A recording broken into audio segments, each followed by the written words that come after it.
আমরা দলমত নির্বিশেষে আমরা মুসলমান। আমাদের সবার একজন আল্লাহ, একই আমাদের সবার আল্লাহ একজন, আমাদের নবী মুহাম্মদ সাল্লাল্লাহু আলাইহি সাল্লাম।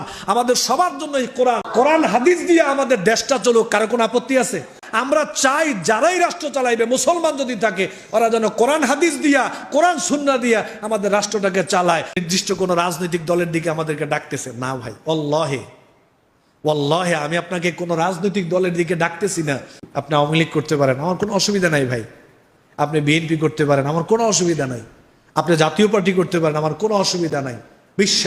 বিশ্বাস করেন এগুলো দুনিয়ার প্রয়োজনে আমি আর আপনি করি, কিন্তু আখিরাতের প্রয়োজনে এগুলা কোনো কাজে আসবে না, বরং এগুলো আমাকে আরো জাহান্নামের দিকে নিয়ে যাবে। আমি জিজ্ঞেস করি আপনাদেরকে, হাতে পায়ে ধরে বিনয়ের সহিত জিজ্ঞেস করি, দলমত নির্বিশেষে এখানে আমরা যারা আছি, আমাদের কারো পরিচয় আওয়ামী লীগ না, কারো পরিচয় বিএনপি না, কারো পরিচয় জাতীয় পার্টি না, আমাদের কারো পরিচয় আমরা জামাত ইসলাম না, কারো পরিচয় আমরা সুন্নি, তাবলিগ, হানাফি, এগুলা আহলে হাদিস, আমাদের এই পরিচয় না।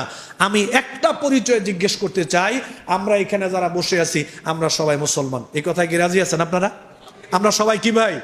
মুসলমান। আমরা দলমত নির্বিশেষে আমরা মুসলমান। আমাদের সবার একজন আল্লাহ, একই আমাদের সবার আল্লাহ একজন, আমাদের নবী মুহাম্মদ সাল্লাল্লাহু আলাইহি সাল্লাম। আমাদের সবার জন্য এই কোরআন। সবাইকে কবরে যেতে হবে, সবাইকে মরতে হবে, সবাইকে কবরে প্রশ্ন উত্তর দিতে হবে। সবার জন্য জান্নাত, সবার জন্য জাহান্নাম, সবার জন্য জান্নাত। এই সকল কিছু যদি এক থাকে, তাহলে একজন মুসলমান হিসেবে আমাদের দাবিগুলো এক থাকার দরকার আছে না নাই?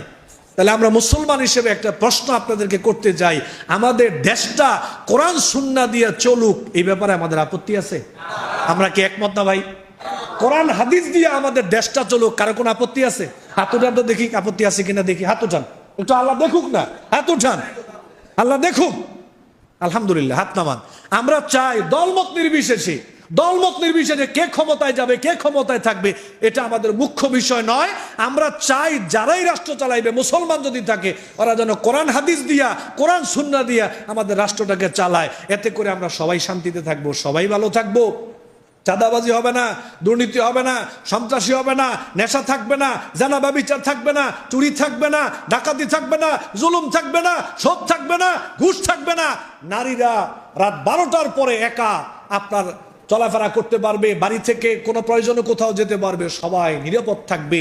হিন্দু ভাইয়েরা ভালো থাকবে, বৌদ্ধ, খ্রিস্টান, ধর্ম বর্ণ নির্বিশেষে সবাই আমরা সুখে শান্তিতে নিরাপদে ভালো থাকতে পারবো, যদি কোরআন হাদিস দিয়ে রাষ্ট্রটা চালানো হয়।